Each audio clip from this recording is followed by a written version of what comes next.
माता का विसर्जन भी होता है। आज हमारे साथ इस बारे में बात करने के लिए स्वामी दिव्यानंद महाराज जी खुद हमारे साथ मौजूद हैं। स्वामी जी, स्वागत है आपका लाइव लगातार में। और अब माता का पूजन हो चुका है, 9 दिनों का जो एक सबसे पहले एक तो विजयादशमी की शुभकामना आपको, आपकी पूरे टीम को और विशेषकर आप सबों को। विजयादशमी अगर बोलते हैं, दशमी अगर भाव की बात करते हैं, माता का आवाहन जैसे पितृपक्ष चढ़ता है, आश्विन मास चढ़ते ही मन में एक नशा सा आ जाता है जो भी साधना करते हैं।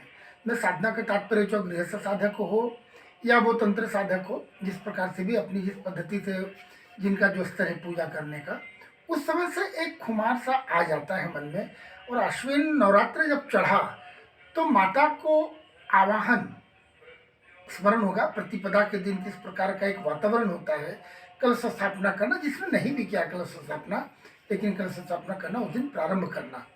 उसके बाद 9 दिन की यात्रा, यदि हम यौगिक भाषा में, तंत्र की भाषा में कहें तो हमारे कुंडली चक्र जागरण भी होता है। मूलाधार चक्र, स्वादिष्ठान, मणिपूरक, अनाहत, विशुद्धि, आज्ञा चक्र, सहस्त्रार चक्र, और उसके बाद ब्रह्मांड से एकाकार होना।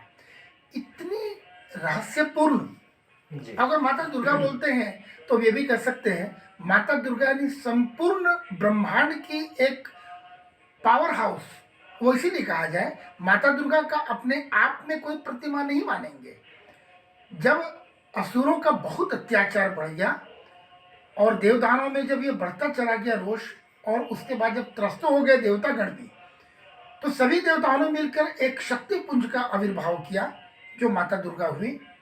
और माँ का जब आविर्भाव हुआ तो कह सकते हैं ब्रह्मांड की सारी शक्तियों का पूजा आप कर लेते हैं यदि नवरात्र माता दुर्गा की पूजा करते हैं। इतने बड़े अनुष्ठान और जीवन का इतना बड़ा रहस्य, इतना बड़ा कहने का मतलब, मनुष्य के जीवन में 4 पुरुषार्थ होते हैं, 4 ही होते हैं, 5वां होता नहीं। धर्म, काम, अर्थ, मोक्ष, और 3 गुण होते हैं, सत्वगुण, रजोगुण, तमोगुण, चौथा कुछ नहीं होता।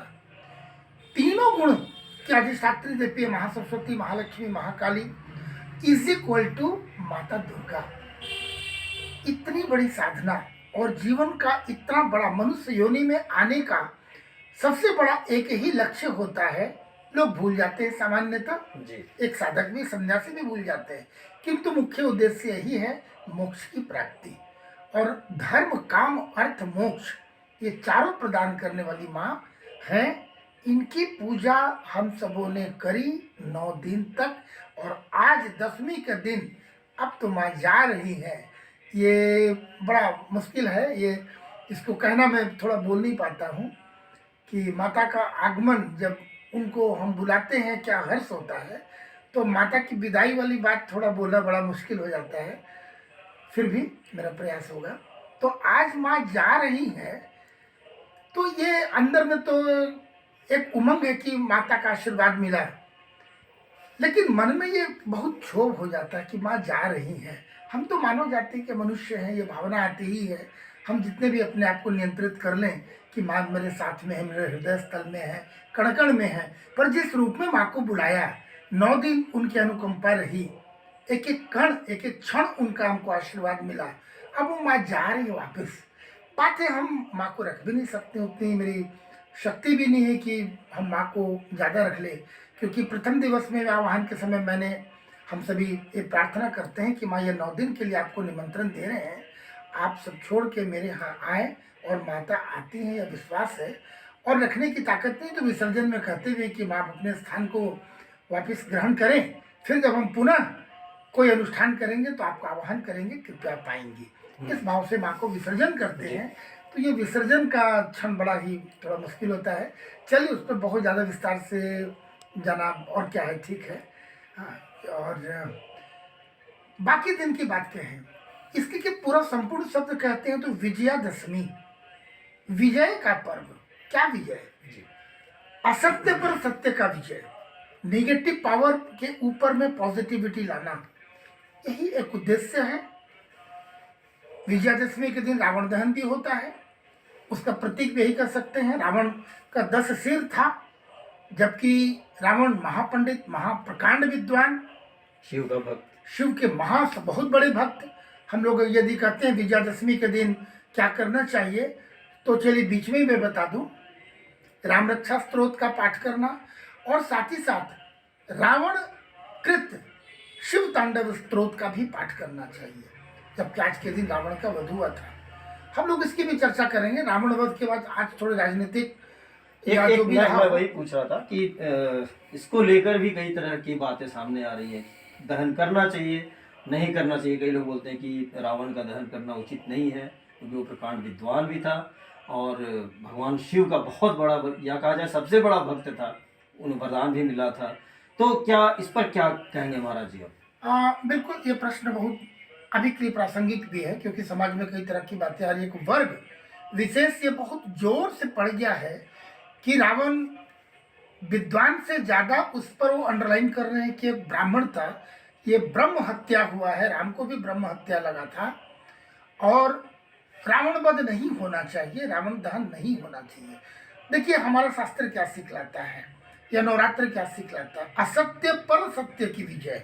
विजयादशमी का मुख्य यही है कि असत्य पर सत्य की विजय। रावण के अंदर जो अच्छी बातें, हम आज भी उनको प्रणाम करते हैं। सभी लोग कहते हैं कि प्रकांड विद्वान थे, बहुत बड़े शिव भक्त थे, बहुत बड़े ज्योतिष का, मैं स्वयं रावण संहिता को फॉलो करता हूँ। हम अपने ज्योतिष शास्त्र में रावण संहिता पढ़ते हैं, उसको उपचार करते हैं, तो उसके लिए कोटि कोटि बारंबार उन्हें भी प्रणाम।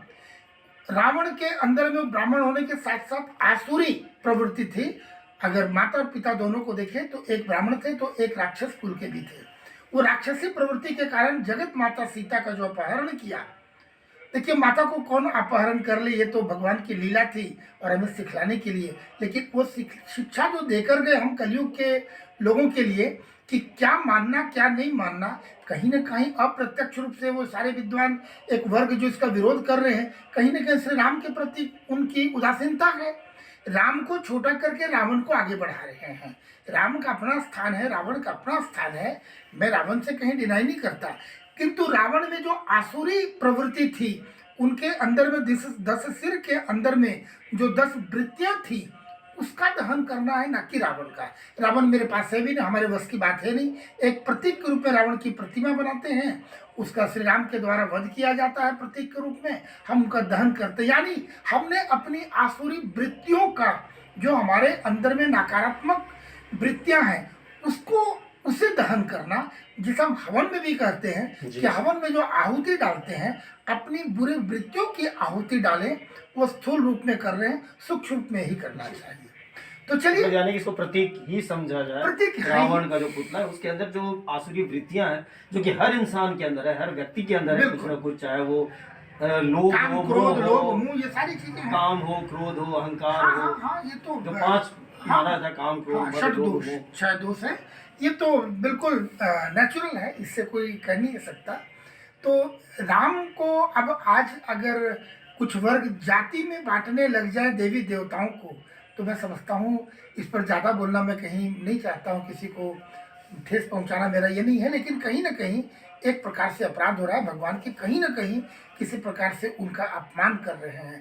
रावण को बड़ा किसी भी दृष्टिकोण से करके, यानी आप राम को छोटा कर रहे हैं। उनका पक्ष है कि रावण को हटा दे रामायण से तो राम का अस्तित्व तो नहीं है, तो ये तो बहुत बड़ी धृष्टता है।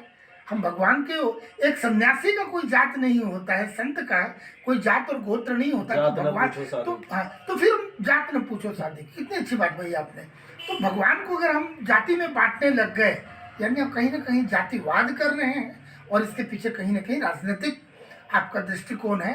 मैं क्षमा चाहूँगा, मेरा कोई उद्देश्य नहीं है किसी को उसके प्रति किसी को चोट पहुंचाना, लेकिन मुझे चोट अवश्य पहुंची कि कहीं ना कहीं हमारे ही अंदर भगवान का अपमान हो रहा है।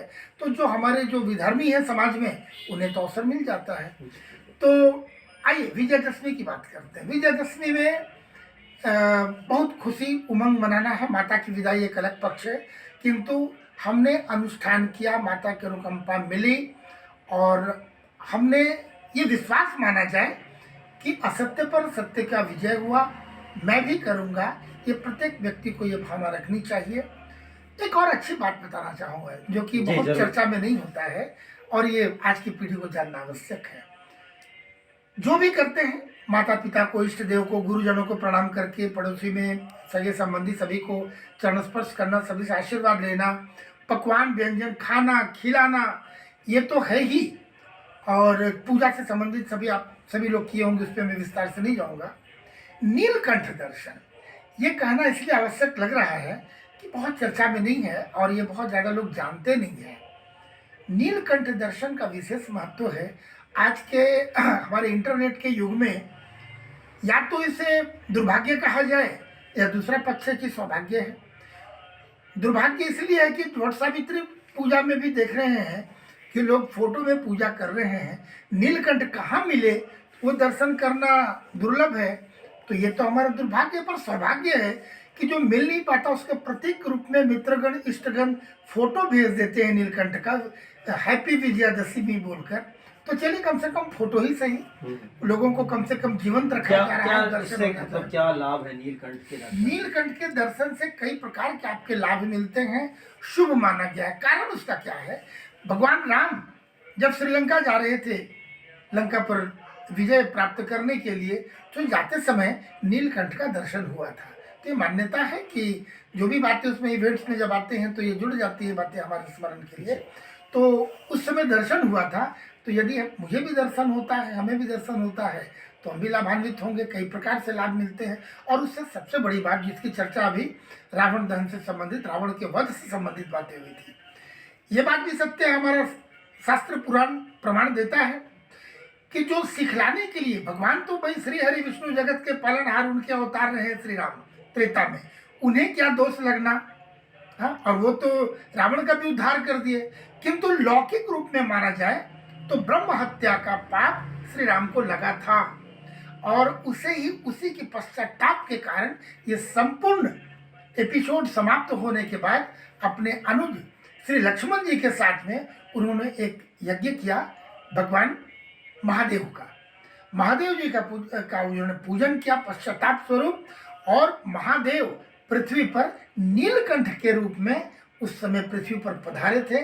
श्री राम को फिर पुनः दर्शन हुआ श्री महादेव जी का। इसीलिए नीलकंठ का दर्शन बहुत ही विशेष माना गया है।